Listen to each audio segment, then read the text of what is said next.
Hi,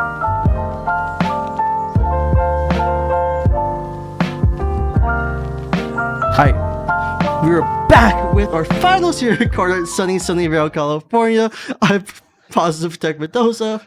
I messed that up, but I'm here at the finals game. We had to redo the intro because we didn't switch the scene, so that was a bit funny. Yeah, we were still on break. Yeah, we're still on the break screen, but I'm joined by Eric Liu for the finals here. Nice to see you guys again. I'm here to join Kyle here because Akira wanted to go play Popper, unfortunately. Yeah, so let's take a look at the top 8 bracket here, where Andy has done a miracle run all the way to the finals on Dimir Murktide with that Phyrexian Crusader. That man with two Crusaders and a dream, somehow getting through all 8 of his rounds, paying I think 6 Boros energies matches in total. Yes. And somehow making it to the finals through all of them. So I was told that Andy and Max did face each other in round 3. Max taking it down 2-0, I believe. Yes, it's going to be a rematch of round number 3 in our finals here. Max Walters on Boros Energy, our second seed here. Let's look at his path in the top 8 here. He beat Hammer Time against Francesco that we had on round 1, and then he faces Dimir Murktide in the semifinals against Kevin Soloway, and then to the finals now, facing Andy on the Dimir Murktide with these Phyrexian Crusaders that have been really stealing the show here. Yeah, I mean, we've seen this matchup a lot on stream today, so I mean, without further ado, let's hop right into the gameplay here. As we've seen a lot, like this matchup is really polarizing. It can go either way because Boros Energy in its current configuration can kind of, be an aggro deck. It can be a control deck. It can be a tempo deck. It can mid-range. It makes all the outcomes really unpredictable because of how many things it can do. In the last game we saw Max resolve a One Ring and draw 10 cards off of it. It's going from no cards in hand and overwhelming the cantrip card draw deck in card advantage. So it looks like we have a turn 1 Ocelot right here coming out from Max Watcher, swinging in as well, getting the lifelink happen as well. So that is no turn 1 removal for Andy, but it is crazy that Andy with this Phyrexian Crusader made it this far as well, but hopefully since we have a energy specialist in the room here, can tell you a little bit more on the sideboarding into this matchup. Yeah, honestly, I am a little bit lost on this because from what we've seen of Phyrexian Crusader, it's 2/2 first strike, pro red and white, and it's infect. So all of a sudden you have a 5-turn unblockable clock that also I don't think the energy deck has any way to deal with it. So all of a sudden you just turn it into a race and you try and see if you can just eke out more advantage and kill your opponent faster, I think. And if Andy decides to hold back the Crusader as a blocker, then it's just the best blocker you possibly can have. It blocks literally anything, and it trades with anything very reasonably. So this is actually something I'm really worried about in this matchup for Max here. So pre-board, he really has to try and get his win here so that he can kind of gamble on the remaining 2 sideboard games and hopefully win 1, I believe. Well, hopefully don't have to worry about that too much because I do see a Johnny and double Flage in the hand here for Max, so looking pretty good. I'm not too sure what the Andy hand, but we do see a Spell Pierce, which doesn't really hit much in this matchup here, but also I think I see a Spell Snare just slightly. But so Max here has a decision to either play out the Johnny here or just turn 3 Lightning Helix to Flage, especially more so since you have the Arena Glory. Arena coming in really foretells a hasty Flage coming back in and kind of wrecking house here. Oh, Spell Snare. Okay. Spell Snare, as we discussed before, very good card in this matchup concerning how many 2-for-1 2-drops that Boros Energy is running. So, also, I did see Max Walters did have a Stag Prison as well, so we do have a way to kind of play around the Harbinger of the Seas that Andy does have mainboard here. That's only if we can get the untapped source. But Andy here going to fetch down to 16 and get the Undercity Series here, start surveilling again. Maybe we can potentially get our Toxic Deluge we have mainboard as well. Yeah, Toxic Deluge being one of the best ways to try and get push the energy deck back on the back foot a little bit. But as you can see, Max being a little bit more cautious, not really playing out his whole hand into a potential deluge here, kind of just pressuring with what he has on board.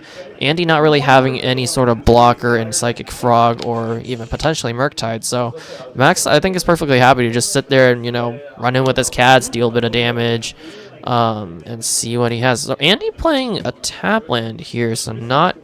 Oh, Fatal pushing the cat. But that does mean he doesn't have Toxic Deluge here, so still very uncontested. Yeah, unfortunately, no Toxic Deluge shared now, but this also means that Max Walters is a little bit more free now to play out the Phlages in hand and hopefully fill up that graveyard fast enough to exalt that Arena of Glory and potentially go for a one-shot turn kill and it gets down to 12. Yeah, I mean, Hasty Flage is just so powerful when you escape it, as we've seen probably multiple times on stream here.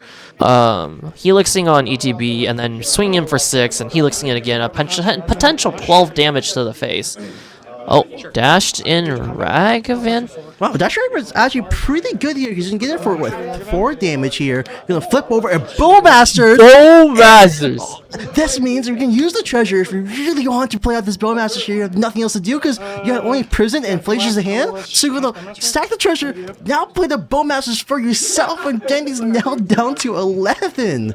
This is actually so sick. And actually, this is one of the reasons why Ether Hub is a good enough land to play in the energy deck. If he didn't have the treasure, or if he needed the treasure for other things, Ether Hub will also make any mana for him to cast stuff off of Ragavan as well. This game's a little bit rough on Andy here on the draw here because since Max Walter is our second seed, he does get to be on the play. Wow, he is going to Fatal push his own Bowmaster here just to play out a Murktide really quickly here. I think for 4? Or I think for 4 or 3. 3? It's pretty sure it is going to be for 3 here, so it's going to be a 5/5 Murktide. Yeah, we did see Static Prison in Max Walter's hand before, I believe. Yep, there it is. That's his Prison in the ring as well. So Prison coming down, taking care of the Murktide, swinging in for 3, would be pushing Andy down to 8, and then possibly flaging him down to 5. So the Cypress is going to come out here for Max Walters, getting that Murktide off the battlefield now. So we can now dash the Ragavan once more if we really wanted to and sell more mana. That's true. Or he could do the cheeky thing and exert Arena of Glory. Yeah, you can do that, but you're just going to play the Flage out here. You're going to bring Andy down to 8. We're going to go to 22 here for Max Walters, and then we're going to swing for 3 more damage. Major combat? 3, yeah? And you'll hit 3 here. Gonna go down to 5. Now, Exalt Flage here more than wins the game here. So Andy needs a really fine... Oh, actually, we can't even Exalt the Flage. We can't escape. So we're gonna actually scoop it up and go to game number 2 here. Whoa. What a start here for Max Walters on the Boros Energy deck in the finals. He's now 1 game away going to the RC. Yeah, I mean, both players have fought long and hard all day to get here, and unfortunately we are only a 1 slaughter event, so only the winner gets their qualification to the RC of their choice, I believe, either Portland or Charlotte coming up in February. Since because we're in the West Coast, our default will be, if you don't say anything, it will be Portland no matter what, but if you do mention anything, you can ask to request to go to Charlotte. Now, a little bit of history of Max Walters here. He is, I would say, one of the biggest grinders to never win, in my opinion, in our area. Max Walters has been on the circuit for so long, he's made so many finals and just loses every time. Yeah, I do think I see him at a lot of these RCQ events, but I have yet to hear about him qualifying, which is a little bit unfortunate, so I really do hope Max is able to win and clinch his win here. It'll be a kind of a sigh of relief for all the RCQs he's gone to this season so far. Well, actually, he decided to skip out at the beginning of RCQ season because Nadu was resisting, and then decided to come back once Nadu finally got the ban. So a good time to wait it out and see how the meta finds where it's at. Yeah, I mean, I completely agree. My last RCQ before Nadu ban, both of my losses to ruin my win into top 8 were Nadu. So, glad that bird is gone. Now banned in multiple formats. Yeah. Well, now Andy here be able to bring in those Phyrexian Crusaders, bring in those extra paids, and even the additional Toxic Deluge if you really wanted to really show up this matchup here. While Max Walters, I'm not too sure what exactly is in his sideboard, but if you're on this end and you know about the Phyrexian Crusaders, what are you going to sideboard into this matchup, Eric? Like I said, that's kind of the hard part because Phyrexian Crusader actually just blocks everything that could come out of Max's deck unless he's playing some sort of, unless he's like on Dismember maybe, or anything like that. Although I haven't seen anybody sideboard Dismembers in this list, so that would be kind of a surprise to me.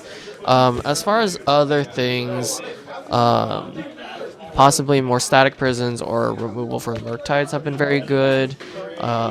Again, also removal for the Psychic Frogs as well. As we saw multiple times on stream, like Psychic Frog is an insane blocker for the Boros Energy matchup.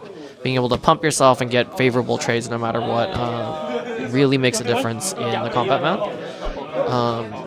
What else? Because Boros Energy has a couple configurations, and mainboard sideboard has been a little bit weird. Blood Moon actually could be an interesting one to come out of Max here. Yeah, so we did have one time Andy did get blown by a Blood Moon, but he had no choice but to be blown out. And then after the fact, against the game against Alwyn, our number 1 seed here, did play around the Blood Moon, fetching only basics, and the Blood Moon was basically useless after it resolved. But now, so Andy's going to play a Bloodstain Mind Pass, and we have a Shock Guided Souls for Max Walters here on the draw here, which is a pretty good start. Yeah, turn 1 Guide of Souls is usually the best start you can get out of Energy. I think that is a double Johnny in Max Walters' hand along with a Bolt. So this could get out of hand very clicky here, especially if we try to bait out the second Johnny thing. Where on trying to you play the second Johnny, you bait out counter spell, then you bolt your own Cat Warrior token. It would be a pretty big blowout. Yeah. A Johnny having multiple ways to flip in the energy deck, I think, is just the reason why we're so impressed with the card. A lot of people were actually evaluating a Johnny as one of the worst flip walkers of the set, which now we've seen is kind of incorrect in many ways. Yeah, everyone was high on the grist and everything, but turns out Johnny is the most busted thing ever in this Boros pile. So we're going to play the Marsh Flats fetch down to 17 here, and we're most likely are basically going to get basic planes. Yep, get basic planes and potentially play around Harbor in the Sea and also Blood Moon as well. Because Andy, I'm not too sure if he actually has Blood Moon, actually has Harbor Moon in and out post-board, because I know maybe he does play it, but most of the time in post-board it doesn't really do the most. Yeah, Blood Moon will be interesting out of Max just because it would force Andy to have... Oh, there's the Spell Snare. You always have it. I'm going to push the guys as well. Oh my. Very good start on Andy's side, especially on the play here. We have the preordained, and there's the Phyrexian Crusader. Here we go. Now this is what you want to see on Andy's side here. This is the card that's been stealing away all of these Boros energy matchups every single round. This is the card that's getting him those wins in the 6 rounds he does play in the worst matchup you have. So we're going to play the second Johnny here since now Andy is now tapped out. So we get our Cat Warrior here. And looks like we're probably stuck on 2 lands potentially from Max Walters here. Never mind, we actually have Elegant Parlor. So we can Surveil. We see our planes here. I think we want to keep it because we have a One Ring and Goblin Bombardment in the hand. But we're actually going to bin it. Because worst case, you just play Bombardment, sack the Cat Warrior, and be better off. But now we're going to preordain here from Andy. You can see a preordain and the Fatal Push, and we're going to bomb down that preordain, get that push here to kill off the Johnny in response to a potential trigger, or just do it right now on sorcery speed. Yeah, this is really not good for Max. Like I was saying, because of the protection on Phyrexian Crusader, Boros Energy actually does not have any way to remove it. So all of a sudden, this card is threatening 5 turns lethal. So we're gonna swing here. We have two poison on Max Walters right now, which is we have a clock technically, and now we're gonna push the Johnny at sorcery speed here. Now that 2/1 Cat Warrior isn't really gonna do much over the next couple turns unless we can build up that board again. Yeah, let's see. On 3 lands, I wonder what Max is thinking. Goblin Bombardment? Yep, so Goblin Bombardment is going to come out here for Max Walters here. A card that we actually never really see out against Andy, because Andy always has a counter on site for this. So I'm very curious how this deck is going to handle Goblin Bombardment, because now Max Walters has the option to play out everything. Andy won't have an answer, build up a massive board, and just ping Andy's face all the way down to death. 2 poison on me. Yeah. I mean, we still need a One Ring in Max's hand, so I think he's worried about potentially another Crusader coming down. So he wants to time his protection trigger turn correctly so he doesn't just insta-die to it. We're now at 4 poison here after the attack on Friction Crusader. We'll have a pass here from Andy here. So we have some bow matches, certain scolding, some consign, and a counter spell. So we have every answer possible for that One Ring here. But also, we're going to fetch down here the 16 here on Max Walter side on the end step and get an Elegant Pearl instead of our top deck here. Yeah. I mean, seeing what's in Andy's hand, I don't think Max has many outs here. Having exactly consigned for One Ring would be a pretty bad blowout, and I think potentially close to lethal. So we're going to serve out here. I think that was an Ocelot Pride. I think that was Ocelot Pride here, so that would be the first engine to have in this matchup here. They really build that board site. They're killing with a bombardment, but we're actually going to bin it here. So we're going to now draw a second one. Which, now if you think about it, you're not really too happy. So we're now going to swing for 2. Going to bring Andy down to 13 here. So if we have a clock here with this 2-1, because Andy needs to find a way to respond to this, we're going to now... it's consigned to memory. We're going to shock in a Sacred Foundry to play out what Ocelot Pride we had drawn. Unless we're going to play... Stern Scolding. Andy having, I think, 1 card left in hand? Yeah, well, now 2. It's a counter spell, and we're going to top preordain. Look at the top 2 is a Bowmasters and a push. No, that's a Swamp and a push. So we're going to bottle. We're going to draw our next card, and that is a Psychic Frog. That is what you want to see in this matchup, but also as well, you don't want to... 6 poison counters here for Max Walters. We actually are going to play out the Frog here, so we're going to be shields down with the counter spell. We have our blocker. So now we're going to amp Raptor because now the shields are down. We're going to look at see what's potentially at the top. We're going to get 2 energy. Extirpate is not counterspell. Oh my, it's extirpate. What do you want extirpate here? I think you have to extirpate Gaia Souls, right? No, not Gaia Souls. Ocelot Pride. Ocelot Pride's not a bad target. John's also not a bad target either, but we're going to let it happen. Yeah, it's kind of hard because there's 2 of each in the graveyard right now, so assuming there's... You don't want to see that one. We're just going to cast it anyway just to build up that board state, because worst case scenario, we're going to just ping that to, what's it called? To the Frog. Man, so we have this board state here. We're going to now swing it with it. Well, the Raptor just came in. We can't swing with it. Yeah. I was about to say, like, where's the arena glory, huh? Ooh, Max is really feeling the pressure here. His hands are getting a little bit shaky here. 1 win away from the Retro Championship. I mean, I don't blame him, you know. Boros Energy has just been the deck in the format, and all of a sudden Andy come out here like, hey, guys, there's this nice answer to the whole deck in black. I'm a little afraid of that, to be honest, myself. Oh, sorry. I thought you declared a block. So, Andy here doing some blocks here.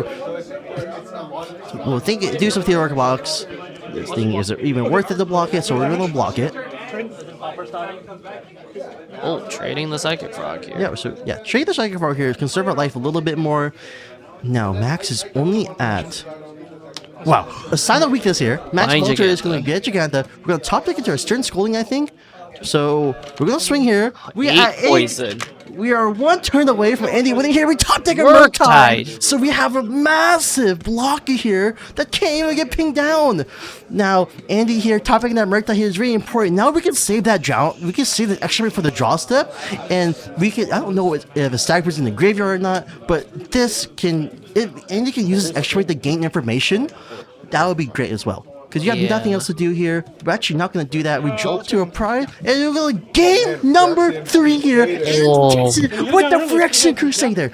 Phyrexian Crusader. So punishing here. Like I was saying, I have no idea what Boros Energy can do against Phyrexian Crusader. Do I have to start playing Dismembers? Like, is that what's happening? Do you have to go back to Mardu Energy just to have a chance or something? Right? Because this is insane. Phyrexian Crusader can fix this matchup for Murktide. Murktide's matchup spread looks insanely good, because the reason why Murktide was not as popular because it's just auto loses to this energy pile to Boros Energy.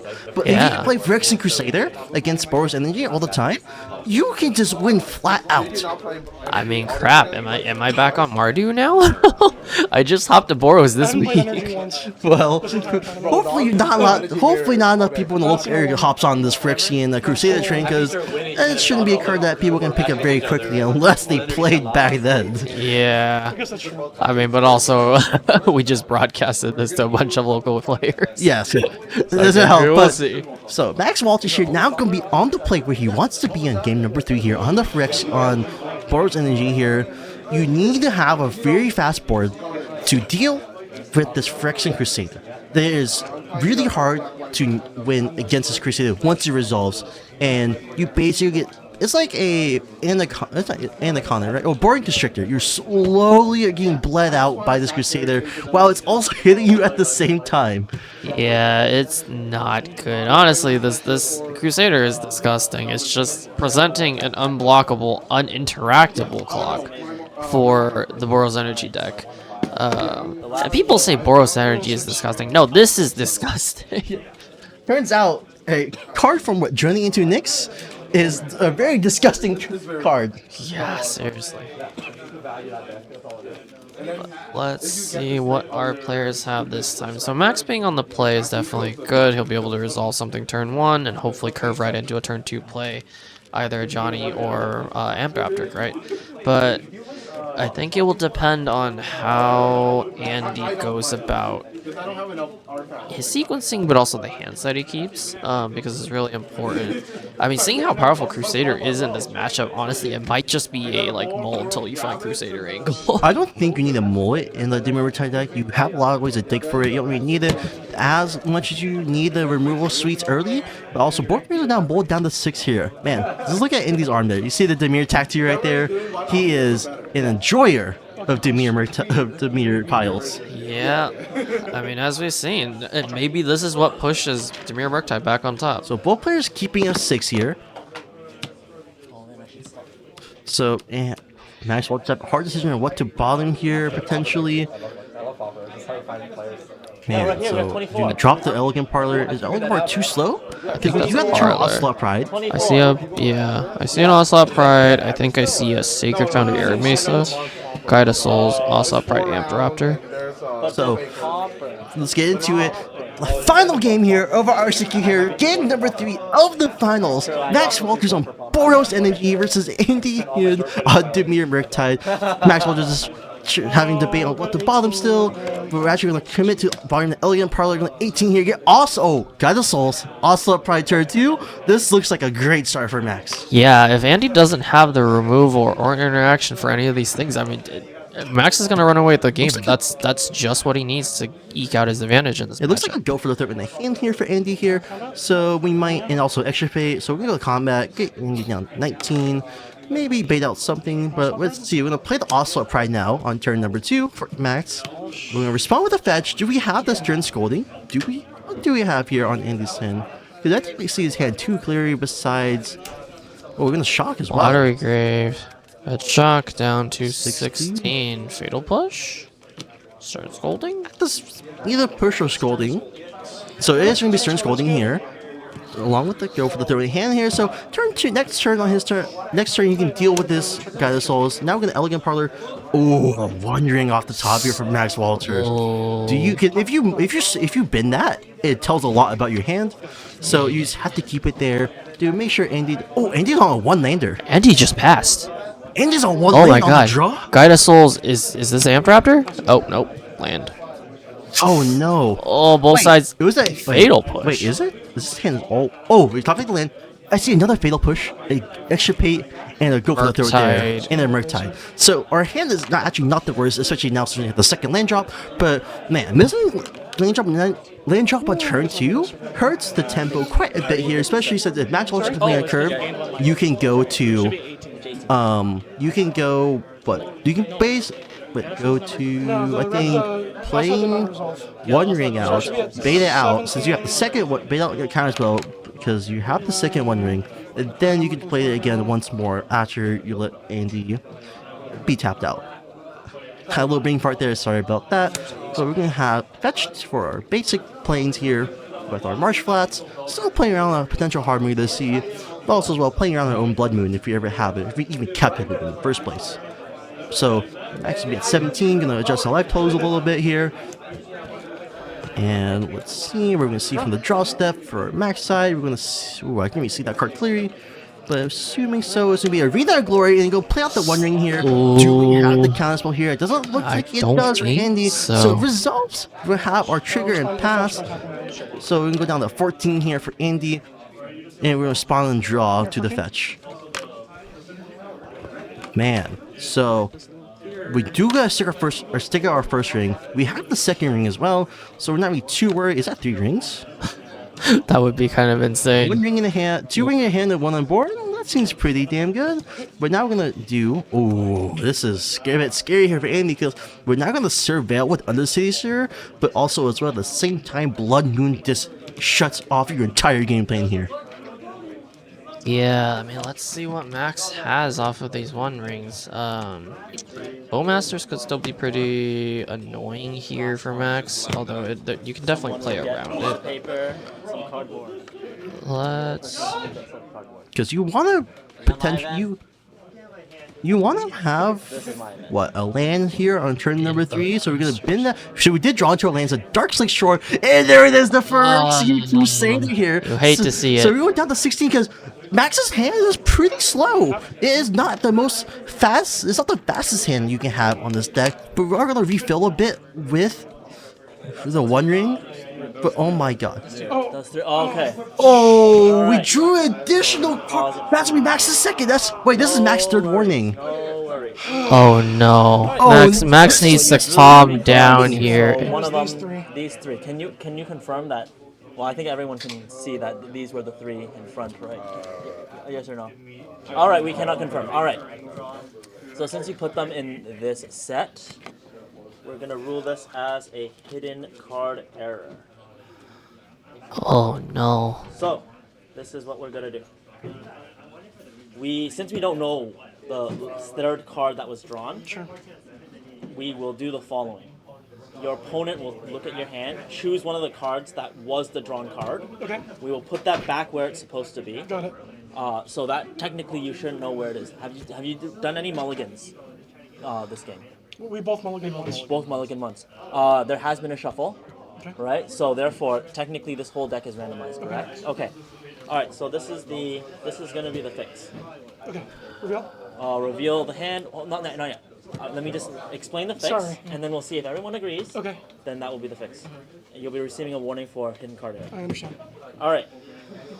So we'll reveal the hand. You get to choose one of the cards that was the last drawn card. We'll put this in the deck randomly. Concede with play. I think I'm spectators. fine with Yeah, that's the comment. Okay, You thoughtseize, the free Yep. thoughtseize. That's And I comment. think the spectator will do that. You're not allowed to write anything down. So we are going to be able to see the entire hand here Oh, from Max Walters. We heard from the judge call. So Andy gets to choose a card to put back, right? Yeah. Wow. This is quite a hand. It This is a doesn't. very good hand here, but this is a bit this unfortunate card here. will be Max the Walters was. random part of the deck. Should I put it on top of shuffle? Yes. So we're gonna put back the 1 ring and shuffle here. This is the fairest one. Oh no! So we all get the protection here, but Max Walters accidentally drawing the 3rd card, drawing 3 cards off of 2 cards from the 1 so ring. you can, so just so you don't have to present, but you can put back your hand. Man, Crusader once again is too OP, so embarrassed. making the opponent shake in fear that it's going to be swinging into a turn here. That Crusader. That. But this could pesky cost Crusader. the game for Max because not having that 2nd ring. Yeah. Not only will he take the damage here, but also as well he won't have protection from the Crusader, which is the most important thing. Yeah, the plus side is he can still draw into a 1 ring. Currently, he doesn't have any damage from the Crusader. Yes, no damage to Crusader right now. No damage from Crusader does mean he's still on a 5-turn clock. But keeping his current 1 ring does mean that he has probably 7 to 12 draws into another ring to try and save him, and he needs to build his board state up in the meantime as well. Yeah, so our Gyrosoul's out, we're gonna play out our Goblin Army, and then we're gonna have a Johnny come out and have Trigger, gonna go up to 17 here for Max Walters, and we have 2 energy as well. So the board state looks pretty damn good, and we have the win con to get around the Crusader. Warrior to the bombardment. Target you. So we're gonna target now. Johnny. Yep. Johnny's gonna trigger Johnny because flips. since you have a red permanent, we can now flip a Johnny, which is the we have not had this on camera yet. Nakatl Pariah. Yes, we have not had this on camera yet, where a Johnny is going to I believe. be able to do the 0 NAC. and basically show off what you can do. Where I think it's the plus 0, right? That does It's the all the 0. damage. Where if you control a red permanent, it deals damage equal to the number of creatures you control. So this can be very scary here because now Andy will not have a chance to really do those 5 turns with Phyrexian Crusader. Yeah, the other interesting here thing is Johnny presents a way for Max to get lethal here, which means that it is another threat that Andy has to handle on board. Which, if he's spending some turns attacking a Johnny with the Crusader, Max doesn't hate that. It buys him the time he needs to try and get through and, you know, eke out the win here. Okay. So we're gonna swing at Johnny here. We're gonna Bowmaster's the yeah. So we kill the Johnny here with the swing of the Crusader, and then Bowmasters it, which will delay the clock quite a bit here because now we can't digest as fast to the Goblin Bombardment, and we can try to slow the game down a little bit more here since we do have 1 open mana, which we do have extra pay, so we can do this on the draw Did you step. get the fetch from last turn? Oh. No. So I should be at 14. Both players is clarifying the life total here. Max should be at 14, while Andy should be at 11. Just that little bit on over here. But now we're going to take the 2. Yeah, so we took the 2 from the ring, going down to 14. And we have a Static Prison, Amp Raptor, and Bolt in hand, which is a pretty good three cards to have right now. Yeah, Raptor, I think, would be my play because anything you hit off the top with Raptor is just potentially good. You bump your energy count up to 6, and then you can potentially cast anything in the deck, including a One Ring. Static Prison coming out, probably on Bowmasters. Eating the Bowmasters, taking up your energy. Now free to draw with One Ring. Let's see what his outs are. Please draw the correct amount of cards this time, Max. Yeah, so Max Walker's doing everything face down to make sure that we have the correct amount of cards being drawn. But, man, so we have an Ocelot Pride and another one. There's another One Ring, so we see it in hand here. I think you have to play out the Ocelot Pride, or you have to find a way to bait out a potential 1 mana counterspell for you to play out the Ocelot Pride. Because if it doesn't happen, then your Goblin Bombardment plan isn't just as good. Yeah, unfortunately. We're exerting. Oh, We are going to exert the Arena of Glory. exerting the arena.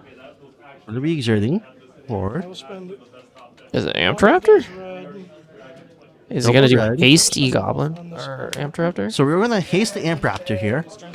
And we're going to Stern Scolding. There we go. I think this is where we can now play the Ocelot Pride here. This is a very smart play by Max Walters to bait out the Stern Scolding. They now play what you really want, which is Pride. the Ocelot Pride, which will now trigger the Geisels, getting you the life, and now you can start potentially doing City's Blessings and then kill Andy with the Bombardment. Yeah, this is actually insane here because we do see he has the One Ring in hand. So if he can successfully resolve the One Ring here, I think that's just done. Buying him an extra turn against the Crusader, I think Max just gets it. So Andy's gonna go. Andy needs now declare blocks here. We're gonna declare blocks on the Cat Warrior. I'm pretty sure. He cannot because the Cat Warrior is Oh flying. yeah, Cat Warrior's fine. So you only can block the God of Souls. So we're gonna take 4 That would be damage? 5. Cat Warrior would be a 4/3. Yeah, 4 damage no matter what. Pretty sure. 1, 2, 3, 4, 5, 6, 7, 8, 9, 10, 11. We have 11 So permanents here. we are on City's Blessing, so We have Sid's Blessing here. We're gonna block the God of Souls. We're gonna take 4. down to 7. How much creatures do we have? Because now we're gonna do a little bit of math here. Because what? two. We're gonna bolt here, and that's game. Max turns qualifies to RC Portland. Max Walters, our winner of our card art modern RCQ after 8 grueling hours, has finally won his qualification here for the modern season. Sorry about the mistakes. Wow, Max Walters getting the win here on Pro Energy, ending Andy's run on the insane 6 games in a row of 6 games in a row of Boros Energy, all the way to the finals here where he faces the only energy matchup he lost to the entire day. Yeah, Mac. Oh my god. It was. It could have been anybody's game to win here, as we both saw. But Max just having the correct top decks at the right time just shows us how powerful energy really is right now. I mean, like I keep saying, Phyrexian Crusader is a card that you cannot interact with on Boros Energy at all